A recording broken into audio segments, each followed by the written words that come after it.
Assalamualaikum warahmatullahi wabarakatuh. Selamat bergabung kembali bersama channel Creepy Greeting, channel yang berisi cerita horor, mistis, dan seram. Dan kali ini, saya akan mengangkat sebuah kisah yang berjudul Jai Langkung. Dan cerita ini saya dapatkan dari Twitter dengan nama akun @agilrsaputra. Bagi teman-teman yang ingin membaca ceritanya secara langsung, link saya taruh di kolom deskripsi. Dan jangan lupa untuk follow juga akun Twitter sang penulis untuk sebuah apresiasi kepada sang penulis cerita ini. Bersama saya, Bang Yon, mari kita mulai ceritanya. Kali ini saya akan menceritakan kisah nyata dari 4 orang pemuda di tahun 70 sampai 80-an yang bermain-main dengan permainan yang tidak main-main, yaitu Jai Langkung.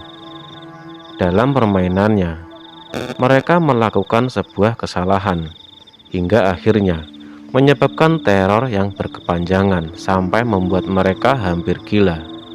Bagaimana kisahnya? Simak terus cerita ini sampai akhir. Jawa Tengah, kisaran tahun 1978. Sebut saja Sugeng, Bambang, Kuncung, dan Wicaksono. 4 orang sahabat yang tak terpisahkan. Selain karena memang mereka satu kampung, sejak SD hingga kini SMA, mereka selalu dalam sekolah yang sama. Seperti pada hubungan persahabatan pada umumnya, ada banyak kekonyolan-kekonyolan yang mereka lalui, termasuk kekonyolan satu ini, yaitu bermain Jai Langkung. Kuncung si tubuh kecil, namun paling tengil. Inilah yang menjadi pemrakarsaranya. Berbekal mantra yang sudah umum diketahui dan ubo rampe atau persyaratan yang diketahui dari salah satu halaman yang dimuat di majalah misteri, mereka mulai merencanakan ritual ini. Tak ada tujuan pasti. Motivasi satu-satunya hanyalah rasa penasaran yang memang sedang kuat dirasakan oleh remaja seumuran mereka. Sugeng si paling lugu dan penakut, sekaligus narasumber dari cerita ini, sebenarnya tak setuju perihal ritual Jai Langkung ini. Namun apa daya, karena yang menang adalah suara terbanyak. Mau tak mau, atas nama konco kental atau persahabatan, Sugeng harus ikut terlibat di dalamnya. Mereka mulai mempersiapkannya. Wicaksono si paling terampil dalam urusan kerajinan tangan mulai membuat boneka Jai Langkung dengan gayung batok yang ia curi dari gentong air milik neneknya. Dan dibuatlah boneka itu sesuai dengan apa yang digambarkan dalam majalah misteri. Jumat sore di tahun itu, Sugeng tak begitu mengingat bulan apa. Mereka berempat pergi ke sebuah makam Jawa tak bertuan di salah satu lembah di taman kota. Mereka menancapkan boneka Jai Langkung itu di makam tersebut sesuai petunjuk. Menurut informasi dari majalah, sebelum digunakan, boneka Jai Langkung itu harus dibiarkan tertancap di sebuah makam selama 1 malam. Ditancapkanlah sebuah boneka Jai Langkung khas Jawa, lengkap dengan kemeja putih milik Ayah Bambang di atas makam tersebut. Dan siang hari setelah pulang sekolah, mereka kembali ke makam itu untuk mengambil boneka itu lagi. Sampun nggih Mbah, yang artinya, sudah ya Mbah, ucap Kuncung dengan nada bercanda, sembari mencabut boneka itu. Mereka pun beranjak pulang untuk mempersiapkan ritual Jai Langkung yang rencananya akan dilakukan nanti malam. Singkat cerita, malam pun tiba. Semua sudah siap.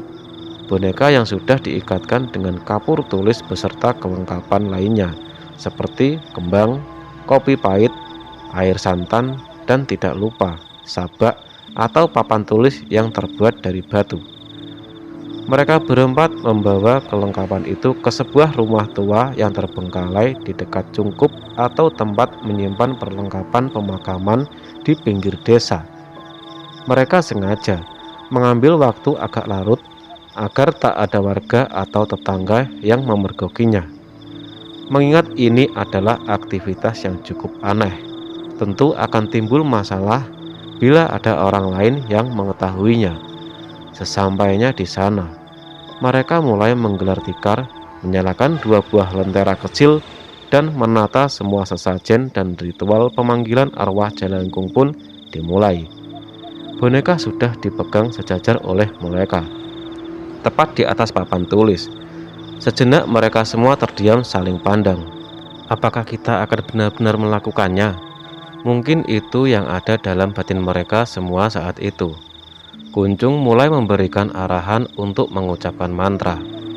Jo, alon-alon, yang artinya, ayo pelan-pelan, ucap Kuncung sebelum mulai membacakan mantranya, sembari memberitahu agar jangan ada yang melepaskan boneka ini jika nanti timbul pergerakan. Iyo yo, jawab Bambang yang belakangan ini agak sebal dengan Kuncung, yang selalu berlagak seperti dukun akhir-akhir ini. Mantra pun diucap dengan hikmat di tengah suasana ruangan itu yang lembab. Sugeng tampak menoleh-noleh ke sekitarannya. Ia merasa ada orang lain selain mereka di ruangan itu. Namun, dengan segera, Kuncung mengisyaratkan Sugeng untuk kembali fokus. Mantra yang diucap berulang ini nampaknya belum membuat boneka ini bergerak. Mulai timbul keraguan dalam diri mereka masing-masing. Sugeng dan Wicak mulai berhenti melafalkan mantra itu, namun tidak dengan Bambang dan Kuncung, yang justru tempo bacaannya kian cepat. Dan benar, tak selang beberapa lama, boneka itu berhentak ke atas seakan ingin terbang. Sugeng yang kaget sempat melepaskan satu tangannya hingga akhirnya si Kuncung berisyarat untuk tidak melepaskan pegangan itu. Mereka semua kini terdiam melihat sang boneka bergerak tak beraturan dengan kuat. Dengan kata-kata yang terbata-bata, si Kuncung berkata, Sugeng rawuh mbah, yang artinya, selamat datang mbah. Perlahan boneka yang tadinya bergerak tak beraturan kini terlihat melandai bergerak memutari menuju sesajen. Monggo mbah, dipun kedapi, yang artinya, silakan mbah, kalau dinikmati, kata Kuncung kembali.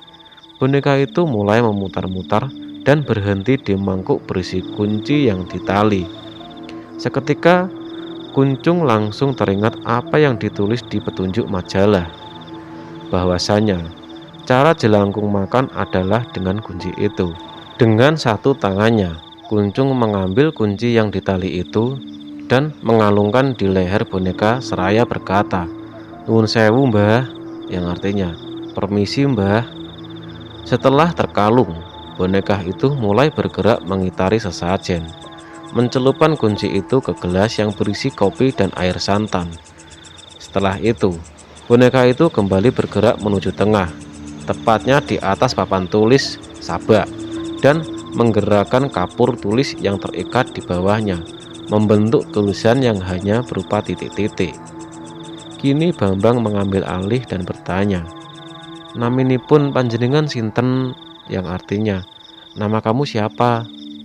Boneka itu sejenak terdiam, namun kembali bergerak menuliskan kata yang itu adalah namanya, yaitu Rumi.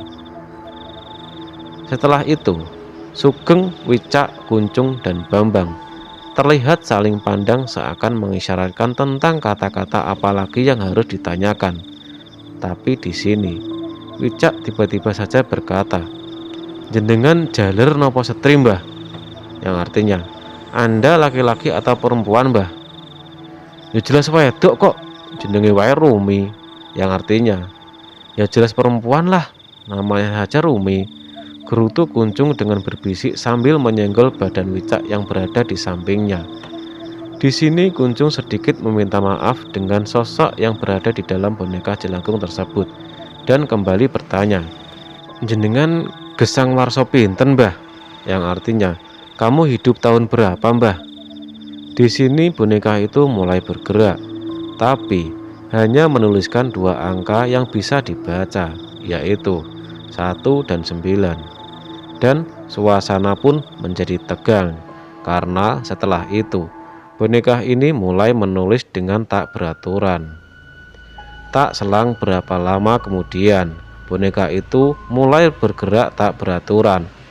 Menurut penuturan Sugeng sang narasumber, boneka itu geraknya sangat berat dan kuat sampai akhirnya boneka jelangkung itu terlepas dari tangan mereka semua. Boneka itu terbang melayang dan menghantam langit-langit sebelum terhempas ke lantai. Mereka semua panik namun tak beranjak dari tempatnya. Sampai akhirnya mulai muncul suara yang sulit digambarkan. Yang jelas, suara itu sangat mengganggu dan menakutkan. Mendengar itu, mereka semua langsung lari terbirit-birit berhamburan meninggalkan tempat itu dengan lentera yang masih menyala. Mereka pun berhenti di sebuah gardu keamanan yang kebetulan sepi. Di situ mereka semua baru menyadari kalau sandal mereka tertinggal. Sugeng, Kuncung, dan Bambang buru-buru ingin segera pulang saja, tapi tidak dengan Wicak. Ia terus merengek mengajak teman-temannya untuk kembali ke tempat itu. "Kae sandal kulite bapakku, bisa dirujak aku nek rata gua muleh." Yang artinya, itu sandal kulit milik ayahku, bisa dirujak kalau tidak bawa pulang, kata Wicak kepada 3 temannya itu. Akhirnya, dengan terpaksa, mereka mengikuti kemauan Wicak setelah si Kuncung juga berujar bahwa kita harus mematahkan boneka jelangkung itu sebelum meninggalkannya. Karena kalau tidak, arwah yang dipanggil akan mengikuti kita. Dan sampailah mereka di sana. Sambil saling berpegangan, mereka mulai mengambil sandal masing-masing dan membawa lentera yang tadi sempat tertinggal dan belum sempat dimatikan. Tapi di sini mereka kembali panik ketika boneka jelangkung itu tidak ditemukan. Mereka berempat mulai mencari sudut-sudut ruangan hingga pindah ke ruangan lain. Tapi boneka itu tetap saja tidak ditemukan, seakan lenyap begitu saja. Sugeng yang ketakutan mengajak teman-temannya untuk pulang dan mencarinya keesokan hari saja. Kebetulan malam ini adalah malam minggu. Teman-teman sempat menolak mentah-mentah pendapat Sugeng. Tapi karena setelah lama dicari, boneka tetap tidak ditemukan. Akhirnya mereka berempat memutuskan untuk pulang dan akan kembali keesokan harinya. Mungkin dengan perasaan yang penuh ragu dan khawatir, mereka pulang ke rumahnya masing-masing. Benar saja, Sugeng satu-satunya narasumber dari cerita ini berujar, sesampainya di rumah, ia benar-benar sulit untuk tidur. Ekor matanya terus saja melihat sekelebat-sekelebat bayangan putih yang sepertinya mondar-mandir di sekitarannya, sampai ia merasakan pusing di kepalanya. Sugeng lantas membangunkan ibunya di malam itu. Ia mengeluh pusing. Wajahnya memang terlihat pucat. Tanpa curiga, sang ibu lalu membuatkan larutan gula dan asam jawa untuk meredakan sakit kepala Sugeng. Setelah diminum, akhirnya Sugeng pun bisa terlelap. Tapi dalam lelapnya ia bermimpi. Dalam mimpinya ia didatangi oleh sosok wanita cantik yang menggunakan pakaian kebaya khas Jawa. Ia duduk di depan Sugeng yang saat itu tengah termangu di sebuah teras bangunan joglo. Wanita itu bernyanyi seraya menatap Sugeng dengan sayu. Terlihat jelas raut kesedihan di wajah wanita itu. Begitu juga nada yang keluar dari mulutnya, sangat sendu. Namun tak lama kemudian turun hujan yang sangat lebat. Tentunya airnya membasahi tubuh wanita itu yang memang sedari tadi tak berada di atap payungan joglo. Namun di sini Sugeng heran karena tetesan air hujan itu melunturkan kulit wajah sosok perempuan itu menjadi tengkorak. Dalam mimpi itu, Sugeng terperanjat dari tempat duduknya dan menggeser tubuhnya dengan tangannya seraya pandangan dari matanya yang terus tertuju kepada wanita cantik yang telah berubah menjadi tengkorak itu. Sosok itu masih bernyanyi, meski suaranya berbenturan dengan derasnya hujan, tapi masih bisa didengar oleh Sugeng. Dalam mimpi itu, Sugeng mulai teriak-teriak meminta tolong. Tapi sepertinya ia adalah orang satu-satunya di dalam joglo itu. Sampai akhirnya Sugeng pun terbangun dari mimpinya. Matanya terbuka. Oh, hanya mimpi. Lega batinnya. Tapi Sugeng kembali panik ketika tubuhnya tak bisa digerakkan. Matanya mulai mengamati keseluruhan kamarnya yang remang-remang. Dan ia melihat seseorang duduk di sudut kamarnya, yang mana itu adalah wanita yang tadi di dalam mimpinya. Sugeng ingin beranjak dan berlari, tapi tubuhnya sama sekali tak bisa digerakkan. Bahkan teriakannya yang pikirnya sudah sekuat tenaga, yang keluar dari mulutnya hanyalah desahan yang memekik tersendat di kerongkongan. Sugeng mulai mengingat doa-doa yang ia bisa dan mencoba membacanya. Namun, baru terbaca dalam hati beberapa patah saja. Sosok wanita itu justru kini terlihat berjalan mendekati Sugeng. Sosok itu mendekat seperti sambil menari-nari dengan satu kalimat yang selalu diulang-ulang, yaitu, "Aku Rumi, aku Rumi, aku Rumi, aku Rumi." Dengan sekuat tenaga, akhirnya Sugeng berhasil menggerakkan tubuhnya dan menarik selimutnya menutupi seluruh tubuhnya. Tapi karena selimutnya itu tipis, ia masih bisa melihat bayangan sosok itu dari balik selimutnya. Sosok itu benar-benar mendekat, tapi ia diam, mendekatkan wajahnya ke wajah Sugeng yang bersembunyi di balik selimut. Kepalanya terlihat melenggang-lenggang seakan mengamati Sugeng yang tengah ketakutan. Dan kini, terlihat jarinya yang panjang terarah ke pipi Sugeng, menyentuh-nyentuh pipinya sambil berkata, "Wedi ya, hihihi," yang artinya, "Takut ya." Perasaan Sugeng campur aduk kala itu. Dari balik selimutnya, ia memejamkan matanya sambil berdoa sebisanya. Namun, sosok itu tak pergi, justru malah menyentuh-nyentuh seluruh tubuh Sugeng sambil tertawa cekikikan. Dan akhirnya, Sugeng yang tak kuat pun berteriak sekuat tenaga, hingga membangunkan seisi rumah. Ibunya yang datang menghampirinya cuma berkata, "Mimpi apa kowe iki?" Yang artinya, "Mimpi apa kamu itu?" "Dudu ngipi, Mak, dudu ngipi." Yang artinya, "Bukan mimpi, Bu, bukan mimpi," kata Sugeng sambil memegangi tangan ibunya. Sugeng terus berujar bahwa dia melihat hantu wanita di dalam kamarnya. Tapi ibunya masih menganggap itu hanyalah mimpi saja. "Mangkane nek arep turu ki ndonga sik. Wis dan turu neh."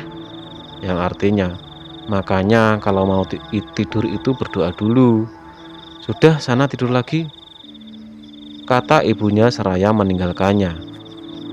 Sugeng mengambil tasbih di atas meja belajarnya dan kembali merebahkan diri di ranjang.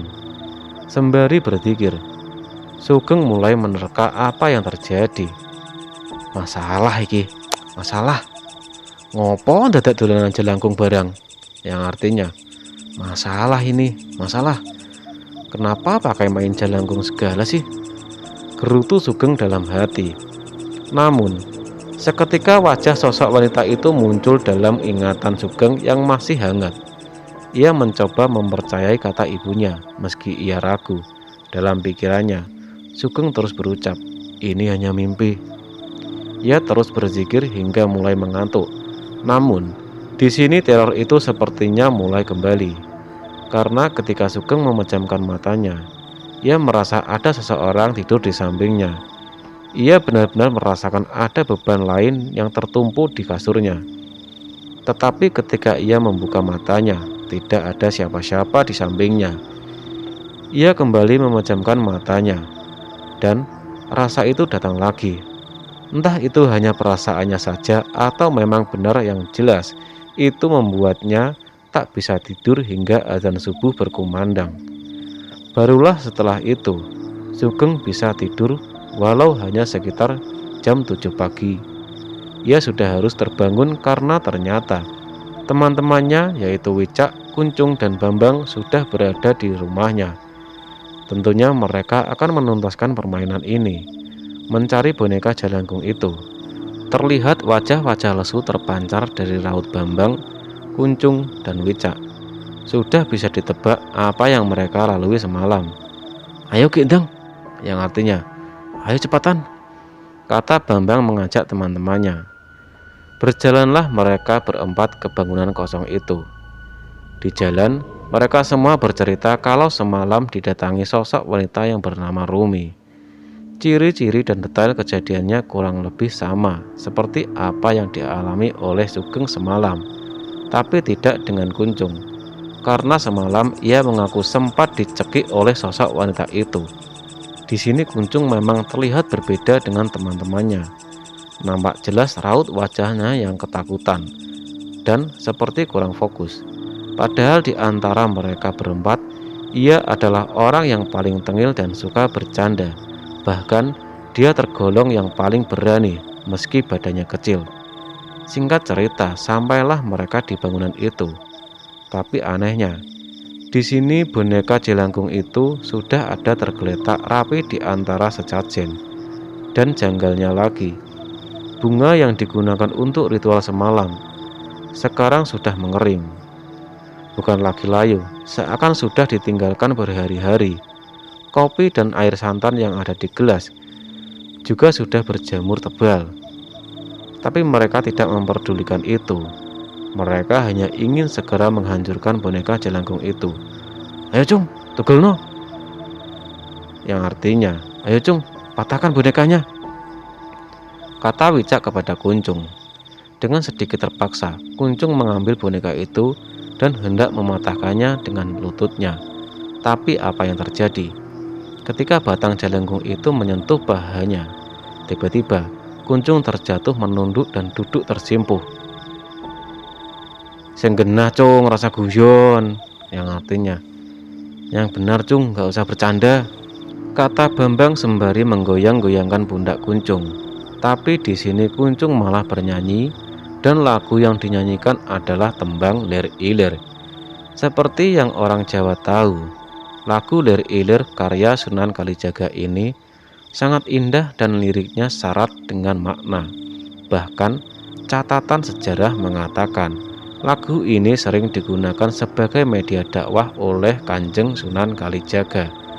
Namun seketika aura lagu itu berubah menjadi seram dan suram karena di sini suara yang keluar dari mulut Kunjung adalah suara wanita. Suara begitu merdu. Sejenak mereka terdiam saling pandang. Wah, Kunjung lebon iki, yang artinya, wah Kunjung kerasukan ini, kata Bambang lirih. Mereka tak berbuat apa-apa sampai sosok yang merasuki Kunjung itu menyelesaikan bait dari lagunya. Baru setelah itu, Bambang disusul dengan yang lainnya mulai mendekat dan duduk di depan Kunjung yang diduga tengah kerasukan itu. Dengan gemetar, Bambang berkata, "Nuwun sewu mbah, menika sinten nggih?" Yang artinya, "Permisi mbah, dengan siapa ini ya?" Seraya memberikan tangannya untuk berjabat. Padahal tentu, sebenarnya mereka semua tahu kalau sosok yang merasuki Kunjung adalah arwah jelangkung yang semalam mereka panggil, yaitu Rumi. Mendengar pertanyaan itu, sosok yang berada dalam tubuh Kunjung itu menjawab, "Gayamu etok-etok orang ngerti," yang artinya, "Gayamu pura-pura tidak tahu," katanya dengan nada sedikit meninggi. "Mbah Rumi nggih," yang artinya, "Mbah Rumi ya," sahut Wicak di sela kemarahan itu. Di sini Bambang kembali berbicara yang intinya adalah meminta maaf kepada sosok yang merasuki Kunjung. "Terus pundi mbah?" "Oh nggih, menawi raga menika kula kalian rencang-rencang wonten lepat nyuwun pangapunten ingkang sangat nggih mbah." Yang artinya, "Gimana mbah? Oh ya, apabila raga ini saya teman-teman ada kesalahan, mohon maaf banget ya mbah." Begitu kata Bambang. Dan sosok dalam tubuh Kunjung pun menjawab, "Ora iso. Bedes-bedes kaya raimu kabeh kuwi kudu dinai ngerti. Aku wis kebacut kejebak." Yang artinya, tidak bisa. Monyet-monyet seperti kalian ini harus dikasih tahu. Aku sudah terlanjur terjebak, kata sosok itu sambil menunjuk mereka satu persatu. "Aku bakalan ono ning uripmu tekan aku bosen." Yang artinya, aku akan ada di kehidupanmu hingga aku bosan. kata sosok itu lagi dengan nada bicara yang semakin meninggi. Ampun mbah, nyuwun ngapunten ingkang sanget mbah, yang artinya, jangan mbah, minta maaf dengan sangat mbah, kata mereka secara bersamaan. Ora urusan, pokoknya embuh tekan kapan, aku bakalan ono ning uripmu, yang artinya, tidak urusan, pokoknya entah sampai kapan, aku akan berada di kehidupan kalian, kata sosok itu lagi. Kulo kapok mbah, mboten ajeng malih-malih mbah, yang artinya, saya kapok mbah, tidak akan mengulanginya lagi mbah, kata mereka dengan ketakutan. Sakniki wangsul nggih mbah, mesake ragane, yang artinya, sekarang pulang ya mbah, kasihan raganya, kata Bambang. Opo? Bali, yang artinya, apa? Pulang, jawab sosok yang berada dalam tubuh Kunjung itu. Aku Arumi Sosro Dimejo, aku danyang neng kene, yang artinya, aku Arumi Sosro Dimejo, aku penguasa di sini, jawab sosok itu lagi sambil melotot. Dan setelah itu, ia pun berteriak dan mengamuk sampai akhirnya ada salah satu warga yang mendengarnya. Sebut saja Pak Parman. Beliau adalah tetangga mereka, petani yang kebetulan mempunyai ladang di dekat rumah kosong itu. Ono apa toh ki? Yang artinya, ada apa sih ini? Tanya Pak Parman kepada mereka. Akhirnya mereka pun mulai menjelaskan apa yang terjadi dan bagaimana duduk permasalahannya. Pancen bocah-bocah kurang gawean, yang artinya memang anak-anak kurang kerjaan, kata Pak Parman. Wes, ndang Mbah Jumadi, yang artinya, sudah panggilkan Mbah Jumadi, kata Pak Parman menyuruh mereka memanggil Mbah Jumadi, seseorang pawang kuda lumping di desanya. Wicak yang kini tergopoh-gopoh pergi ke rumah Mbah Jumadi. Sementara di sini, Kunjung terus saja teriak-teriak mengamuk. Sesekali ia teriak meminta tolong, tapi ia sudah tak bisa mengendalikan dirinya yang telah dikuasai oleh arwah Rumi. Singkat cerita, Mbah Jumadi pun tiba di tempat itu dan mendekati Kunjung yang masih kerasukan. Dengan santai, ia mengajak sosok yang merasuki Kunjung itu bersalaman. Nampaknya, beliau sudah diberitahu duduk permasalahannya oleh Wicak tadi di perjalanan. Dengan tenang dan sopan, Mbah Jumadi memintakan maaf mereka berempat untuk sosok yang merasuki Kunjung. Mbak Arumi, mangertos kula to, kula nyuwunaken jeruning sepura saking lari-lari menika ingkang lancang kaliyan dereng nalar. Pun sakniki kondur nggih, yang artinya, Kakak Arumi, tahu saya kan?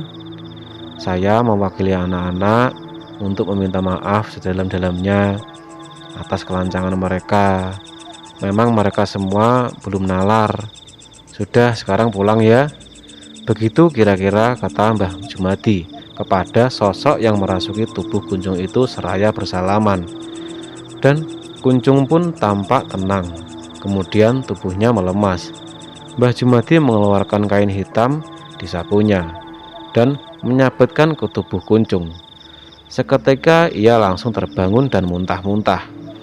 Pak Parman dan Mbah Jumadi mengajak mereka berempat untuk keluar dari bangunan itu dan mengajak mereka duduk di pinggir sawah. Di sini Mbah Jumadi memberi nasihat kepada mereka. Nak, jelangkung itu bukan permainan yang main-main loh. Kalau kamu ilmunya serampangan, bisa bahaya. Kalian bisa gila diikuti sama demit yang kamu panggil itu. Jelangkung itu permainan yang terlarang. Saya tidak bisa banyak membantu kalian. Saya hanya bisa memintakan maaf. Karena saya cuma pawang orang kesurupan, bukan kiai. Sudah, sekarang semua pulang. Nanti kalau masih diganggu, bilang sama orang tuamu suruh panggil kiai. Begitu kira-kira kata Mbah Jumadi kepada mereka. Singkat cerita, mereka pun pulang. Pak Parman dan Mbah Jumadi sempat dibujuk untuk tidak memberitahukan hal ini kepada orang lain, terutama orang tua mereka berempat, dan cuma iya-iya saja. Karena nyatanya, pada hari itu juga. Kabar tentang Kuncung yang kesurupan karena bermain jelangkung dengan Sugeng, Bambang, dan Wicak pun langsung menyebar ke seluruh desa. Mereka tentunya dimarahi, apalagi si Wicaksono yang ayahnya adalah seorang imam masjid di desanya. Kabar ini pun tersebar hanya sebagai lucu-lucuan bagi warga desa tentang sekelompok anak nakal yang bermain jelangkung. Namun, tidak bagi Sugeng, Bambang, Kuncung, dan Wicak, karena ternyata teror arwah Rumi masih berlanjut hampir tanpa jeda, berawal dari semalam setelah mereka bermain jelangkung, dan sekarang di hari kedua. Hari itu, Sugeng dimarahi orang tuanya habis-habisan, ayahnya terutama, yang didikan agamanya cukup konservatif. Tentunya marah mendengar anaknya melakukan hal itu. Sampai akhirnya malam pun tiba. Sugeng benar tak khawatir dengan kemarahan orang tuanya. Ia justru gelisah memikirkan kata-kata yang keluar dari sosok yang merasuki Kuncung pagi tadi, yang mana sosok itu berkata akan berada di hidup Sugeng dan teman-temannya hingga ia bosan. Sugeng tentu bergidik ngeri mengingat kata-kata itu. Segera ia mengambil wudhu dan hendak salat. Waktu itu belum begitu malam. Adzan Isya juga baru berkumandang sekira sejam yang lalu. Sembahyangnya benar-benar tak khusyuk. Ia terus saja memikirkan hal ini yang sudah terlambat untuk ia sesali. Selesai sholat, Sugeng merebahkan tubuhnya di ranjang tanpa melepas sarung dan pecinya. Nampaknya hari ini cukup menguras tenaga. Sugeng merasa capek, namun ia seperti sudah menduga ia tak akan bisa tidur lelap malam ini. Sugeng hanya memandangi langit-langit kamarnya hingga ia pun tertidur, dan kembali bermimpi didatangi oleh sosok Rumi itu lagi. Tapi mimpi itu hanya sekejap saja, karena setelah Rumi menampakkan wajahnya, Sugeng seketika langsung terbangun dengan keringat yang bercucuran. Astagfirullah, kata Sugeng. Ia memandangi sekitar kamarnya seraya mengusap-usap mukanya berharap sosok itu tidak ada di sini. Tapi nampaknya Sugeng salah, karena ketika ia menengok di samping ranjangnya, ada sosok wanita yang duduk di situ di atas kasurnya. Sosok itu hanya dia mematung. Sugeng yang ketakutan hanya bisa terpaku, tak bisa bergerak apalagi berteriak. Ia mencoba memalingkan pandangannya dari sosok itu, tapi tidak bisa. Bahkan untuk sekedar berdoa dalam hati saja, ia seperti pikun dan tak ingat harus berdoa apa. Yang ia ingat hanyalah, "Ya Allah, ya Allah, ya Allah." Begitu katanya dalam hati. Perlahan sosok yang ada di sampingnya pun beranjak dan berdiri. Dan kini, sosok itu benar-benar menghadap dan menatap Sugeng. Tak jelas raut wajahnya, tapi yang jelas sosok itu mulai berubah seperti kuntilanak dengan rambut yang acak-acakan. Sosok itu mengacungkan telunjuknya dengan kukunya yang panjang ke arah Sugeng yang masih terpaku dan berkata, "Aku Rumi, aku seneng kene," yang artinya, "Aku Rumi, aku masih di sini." Itu kata yang sangat diingat oleh Sugeng. Setelah itu, pandangan Sugeng menjadi gelap. Ia pun tak sadarkan diri, dan tiba-tiba terbangun di tempat yang asing, entah ini mimpi atau memang Sugeng dibawa ke alam lain. Ia berada di dalam sebuah rumah, dan samar-samar ia mendengar suara teman-temannya, yaitu Bambang, Wicak, dan Kuncung, yang sepertinya tengah berdebat. Sugeng mulai mencari ke arah sumber suara, dan bertemulah ia dengan teman-temannya yang tengah terikat di sebuah ruangan. "Matu Geng, matu, melayu cepet," yang artinya, "Keluar Geng, keluar, cepat lari," kata salah satu temannya di kejadian itu. Ia yang kebingungan justru memilih untuk melepaskan ikatan teman-temannya. "Ayo matu bareng," yang artinya, "Ayo keluar bersama," kata Sugeng sambil melepaskan ikatan teman-temannya satu persatu. Namun, ketika semua tali terlepas, tiba-tiba ada seseorang yang memegang pundaknya. Sontak ia menoleh. Ternyata seorang wanita yang kini terlihat tengah bertolak pinggang, seakan marah dengan apa yang Sugeng lakukan. Di sini Sugeng tak merasa takut karena wanita itu parasnya cantik mengenakan kebaya khas Jawa dilihat dari wajahnya. Wanita itu sepertinya seumuran dengannya. Ya, wanita itu adalah Rumi, arwah jelangkung yang ia panggil. Karena beberapa saat kemudian, sosok wanita itu memang memperkenalkan dirinya. Oh, aku Rumi, yang artinya, iya aku Rumi. Setelah mendengar kata itu, tanpa basa-basi, Sugeng berlari seraya mengajak para kawannya. Ayo melayu des, yang artinya, ayo lari des. Tapi langkahnya ternyata dihalangi oleh sosok Rumi yang kini berubah menjadi mirip kuntilanak dengan tubuh yang hampir menyentuh langit-langit. Dengan seringai senyumnya, sosok itu berkata, Kosek, kowe-kowe kabeh kudu diwenehi paukuman, yang artinya, tunggu dulu, kalian semua harus diberi pelajaran. Sugeng pun mulai mundur dan merapat dengan teman-temannya. Dan tiba-tiba, berdengung dengan keras, di ruangan itu suara orang ramai yang menurut Sugeng sedang membaca sholawat. Sangat sulit dijelaskan keadaan kala itu. Yang jelas, seiring dengan itu, suasana kembali gelap. Dan Sugeng pun terbangun di halaman surau dekat rumahnya. Kata-kata Alhamdulillah yang ternyata terucap dari orang-orang yang berada di situ mengiringi kesadarannya. Sugeng mulai menoleh ke sebelah kanan dan kirinya. Terlihat sahabatnya juga di situ dengan keadaan yang sama. Sepertinya mereka juga mengalami apa yang dialami oleh Sugeng. Jadi ternyata setelah ia melihat sosok Rumi dan pandangannya menjadi gelap, Sugeng mengalami kerasukan di tengah malam itu. Begitu juga dengan Bambang, Wicak, dan Kuncung yang juga kerasukan dalam waktu yang hampir bersamaan. Meski mereka tengah berada di rumahnya masing-masing, mereka semua seperti dibawa ke dimensi lain. Dan ngerinya, mereka berempat kesurupan selama hampir 2 hari.